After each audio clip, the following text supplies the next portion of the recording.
I moved here about 9 years ago, and I had my Sophia with me, who's a miniature dachshund. She has dressed every day since she was little. When I moved here, I couldn't find anything that would fit her because she's really long and she's got a big chest. And I would go to the big box stores and they would either be way too expensive or just not her size, either too small or too big. I was searching high and low in San Antonio and couldn't find anything. And I said, you know what? Let me see if I can bring some stuff in that'll fit her and see if other people like it.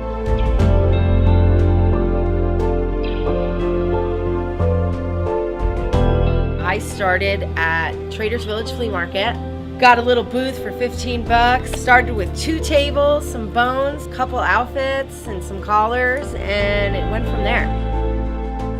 I've worked here at Canine Cafe for about 2 years. I originally got into grooming quite by accident. It was not planned. I went into a PetSmart and I was looking for retail work because that's where my experience was. The manager told me that in the grooming salon they needed a bather, and he said that I could do that first and then become a groomer if I wanted to.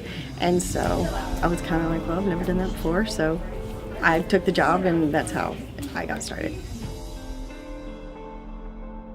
What I look forward to the most is when we have dogs that come in that are either rescues or they come from a rescue and they're a mess. To see the transformation of the dog, even if we're just shaving it down, maybe it doesn't get the best haircut right away because of the matting or something like that, but to see the dog that comes in and it's so sad and depressed because it knows it smells bad and it knows it doesn't look good, then when they're all clean and they feel better and they're comfortable, they're just happier. They're so happy. Their tails are up high and their heads are up high and they're happy to see people and everything, and everybody's happy to see them again. That's probably my absolute favorite.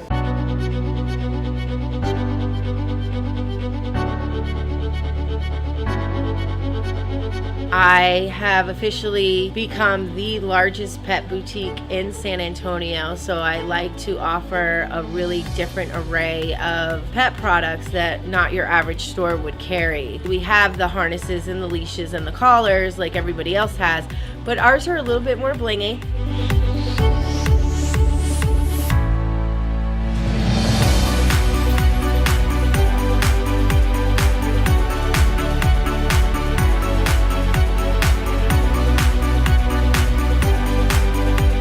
I like to offer a good quality product, but not as expensive. Clothes and collars and NFL jerseys.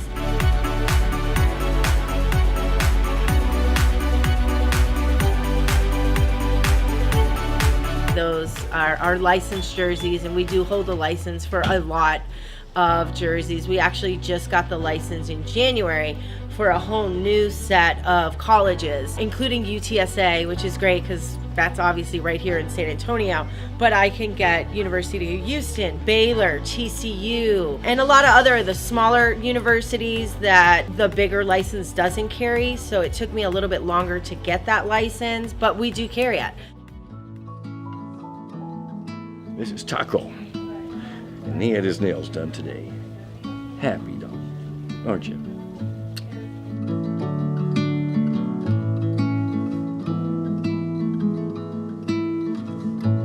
We've been coming here for a few years, and they always have a lot of great stuff. The treats are great. My wife's bathing one of our dogs, and we got the nails done on this little guy. You know, I don't mind doing it myself, and I really like those little tubs y'all have. They're neat. Is he doing good? All right. I was originally a cosmetology student, and I realized that wasn't really something I wanted to do. So I pursued the dog grooming because I was a vet tech at the time, and I was a passion for the dogs and the hair, so I kind of put them together and realized that this is what I wanted to do.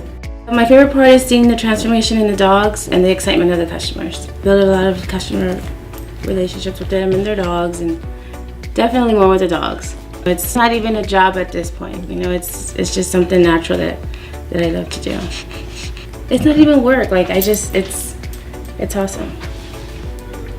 It just comes natural.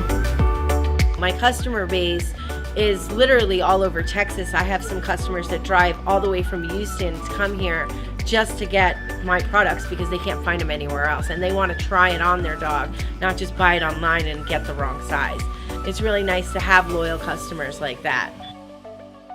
I met Desiree at the San Antonio Rodeo last year. She had a vendor booth set up and was selling great harnesses for long-haired dogs that just had like one buckle. I got one and I decided I wanted a different color, so I tracked her down, which turns out she was only 6 miles from the house, and switched it out for a different color.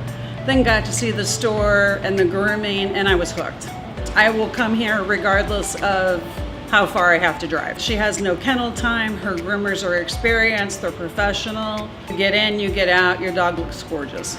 It's just making sure you're on the same page and understanding exactly what they want. Sometimes you kind of have to read between the lines, or they may use terminology that means one thing to them and means something else to us, so we have to ask a lot of questions and things like that. But you get to know the people a lot and their personalities and everything, and really what they're looking for, what they expect from us.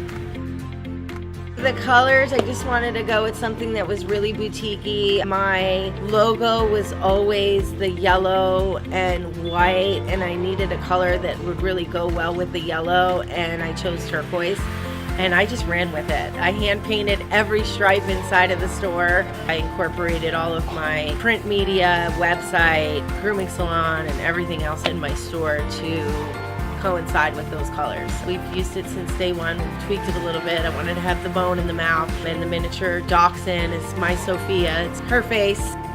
And the chef hat, because when I had originally started, I actually was baking my own cookies. We have a local baker who is absolutely incredible that makes all of our own birthday cakes and cookies that are all gluten-free, dairy-free, all kinds of neat bakery items for the dogs. And they're human edible too, so which is cool. So your dog can have a bite and so can you.